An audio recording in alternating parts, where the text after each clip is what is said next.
नमस्कार सर्वांना। तर आजची रेसिपी आहे ही बघा।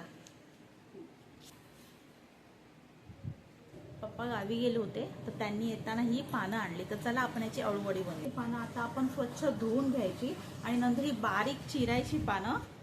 चला दाखवते। पानं आता ही मी स्वच्छ धुवून घेतलीत आणि ह्याची देठ कापणार आहे आणि पानं ही बारीक चिरणार आहे मी आता। पानं बारीक चिरून जर अशा प्रकारे आपण अळूवडी केली तर ती लवकर होते आणि पटापट होते, त्याला सामानही कमी लागतं। तर इथे आहे बेसन आणि हे आलं, लसूण, काळी मिरी आणि जिरं आहे ते मी खलबत्त्यामध्ये कुटून घेणार आहे। आणि ही आहे हळद, हे आहे हिंग आणि हे चिंच आहे ते पाण्यात भिजत ठेवले आहे। आणि हा गूळ आहे, गूळ पण मी पाण्यात भिजत ठेवला आहे। इथे मीठ आहे, हा माझ्या घरचा मालवणी मसाला आणि हे आहे सफेद तीळ।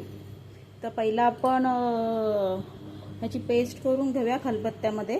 आणि हळद घेतली आहे, त्यानंतर आपल्या घरातला मालवणी मसाला आणि नंतर मीठ, त्यानंतर घेतलं आहे मी आलं, लसूण, काळी मिरी आणि जिरं ह्याचं पेस्ट, गूळ घेतला आहे, चिंच घेतलेली आहे ती पाण्यात भिजत ठेवली होती। नंतर बेसनची क्वांटिटी आपण आपल्याला जसं हवं तसं आपण वाढवू शकतो। नंतर हिंग टाकलं आहे मी ह्यात आणि हे चांगलं आता मिक्स करून घेते। ह्याच्यामध्ये जर आपल्याला वाटलं की हे सुकं आहे, नाही बांधलं जाते, तर आपण ह्याच्यामध्ये थोडं पाणी टाकणार आहोत आणि ह्याचे छानपैकी आपल्याला गोळे करून घ्यायचे। आणि गोळे करताना आपल्याला ह्याला तेल लावायचं गोळ्यांना, तर हे चांगले बांधले जातात अशा प्रकारे।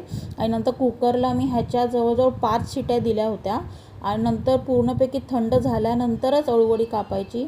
गरम अळूवडी कापायला गेलो तर ती तुटते आणि मग त्याचा चुरा होतो। त्याच्यामुळे पूर्णपैकी तो गोळा थंड झाला त्याच्यानंतरच ते कापून घ्यायचे। आणि कापताना आपल्याला जसं हवं आहे, जाड, मीडियम, कसे हवे तसे पीस आपण ह्याचे ठेवू शकतो। आणि हे बघा मी अशा प्रकारे ते कापून घेतलेले आहेत आणि नंतर मी हे तव्यावरती छानपैकी फ्राय केलेत। हे बघा, हे अशी मी फ्राय करून घेतलेली आहे सगळी अळूवडी। आणि ही बघा, अशा प्रकारे ही अळूवडी माझी तयार झालेली आहे। Tata, bye bye.